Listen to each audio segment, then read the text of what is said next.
Hello students, welcome back.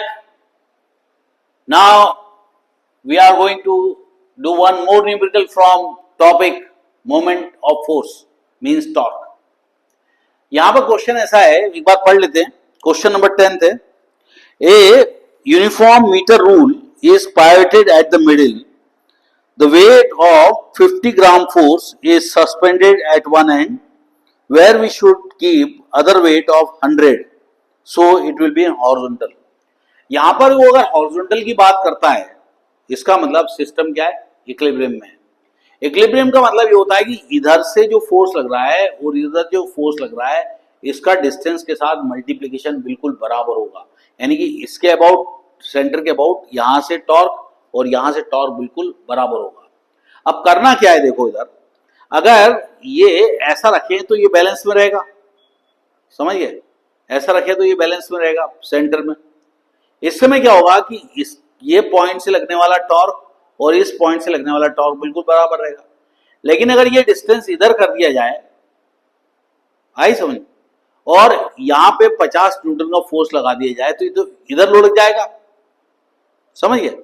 हमें ज्यादा Newton का अगर फोर्स लगा दे, यहां पे ज्यादा 100 वाला फोर्स यहां लगा दे तो इधर लुढ़क जाएगा. तो हमें क्या करना पड़ेगा, इसके डिस्टेंस शॉर्ट करना पड़ेगा, क्योंकि ये फोर्स ज्यादा हो गया. अगर ये फोर्स ज्यादा हो गया तो टॉर्क तो बराबर करना है अपन को. तो टॉर्क बराबर करने के लिए क्या करना पड़ेगा, हमें अदर एंड पे 100 ग्राम फोर्स लगाना पड़ेगा. 100 ग्राम फोर्स क्या बोल रहा है यहाँ पे, देखो जो ग्राम फोर्स होता है वो सीजे सिस्टम है, किलोग्राम फोर्स जो है वो एसआई सिस्टम है. 9.8 मल्टीप्लाई करोगे तो न्यूटन में कन्वर्ट हो जाता है, 980 मल्टीप्लाई करोगे तो डाइन में कन्वर्ट हो जाता है. तो यहां पर यहां से ये डिस्टेंस 50 सेंटीमीटर है और यहां से ये डिस्टेंस 50 सेंटीमीटर है टोटल बैलेंस में. लेकिन जैसे 50 यहां लगाएंगे तो ये ऑब्जेक्ट ऐसा गिर जाएगा, यानी एंटी क्लॉकवाइज घूम जाएगा. अगर 100 यहां लगा देंगे तो ये डिस्टेंस तो सेम है, 100 यहां लगा देंगे तो टॉर्क ये ज्यादा हो जाएगा और ये बॉडी ऐसे घूम जाएगी. हमें तो उसको बैलेंस में करना है, तो हम क्या करेंगे, एक्स डिस्टेंस पर 100 ग्राम फोर्स लगा देंगे. तो ये हो गया 50, ये हो गया 100. तो this into this distance into this, ये हो गया τ1. This distance into this distance, ये हो जाएगा τ2. τ1 प्लस τ2 क्या होता है, 0 होता है. ये एक प्लस में रहेगा, एक माइनस में रहेगा. ये काय में रहेगा, प्लस में. ये काय में रहेगा, माइनस में. तो τ1 माइनस τ2 इज इक्वल टू 0 होता है. तो ये जगह τ1 इज इक्वल टू τ2. अब देखो होता क्या है कि जब दोनों के टॉर्क सेम रहेंगे तो F1 R1 is equal to F2 R2. इसमें क्या निकालना है अपन को, हमें क्या निकालना है, R2 निकालना है. तो आप F1 R1 अपॉन F2 वाला फॉर्मूला भी यूज कर सकते हो. यानी आप ऐसा भी कर सकते हो, R2 is equal to F1 R1 upon F2 करके फॉर्मूला यूज कर सकते हो.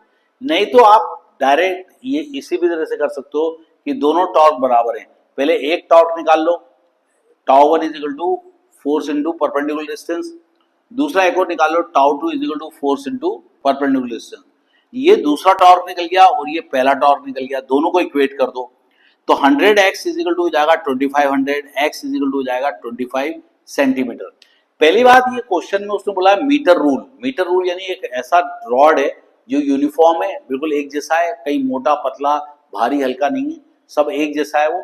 और मीटर रूल मतलब 0 से 100 तक चलेगा वो. ये 0, ये 100 है और 50 पे आके सेंटर ऑफ मास आएगा इसका. और यहाँ पर हम लोग एक वेज एज रख देंगे, ये पाइवट कर देंगे इसको. पाइवट करने से क्या होगा कि ये बैलेंस में रहेगा. लेकिन जब ये वेट लटकाएंगे तो ये ऐसा घूम जाएगा और ये वेट 100 लगा देंगे तो ऐसा घूम जाएगा. तो 100 को आपको इधर खींचना पड़ेगा ताकि ये डिस्टेंस कम हो जाए. अगर ये फोर्स ज्यादा है तो ये डिस्टेंस कम करना पड़ेगा, अगर ये डिस्टेंस ज्यादा है तो यहाँ फोर्स कम करना पड़ता है. तो इस तरह से इस क्वेश्चन को सॉल्व करना पड़ेगा कि 25 सेंटीमीटर में ऐसा होगा. अब ना तो ये बॉडी इधर घूमेगी ना इधर घूमेगी और सिस्टम क्या रहेगा, इक्विलिब्रियम पे रहेगा. तो आपको लिखना पड़ेगा कि 50 किलो इधर है और अदर साइड में 100 लगाना पड़ेगा. आप इधर 100 नहीं लगा सकते, इधर 100 लगाओगे तो ऑलरेडी वो घूम जाएगा. हमारा सिस्टम क्या, हॉरिजॉन्टल रहना चाहिए, यानी बैलेंस में होना चाहिए, यानी इक्विलिब्रियम में होना चाहिए. तो जब इक्विलिब्रियम में होता है तो आपको इधर फोर्स रखना पड़ेगा. तो ये डायग्राम परफेक्ट बनाना पड़ेगा आपको, वरना आपका आंसर रॉन्ग आ जाएगा. So bye bye students, we'll back soon.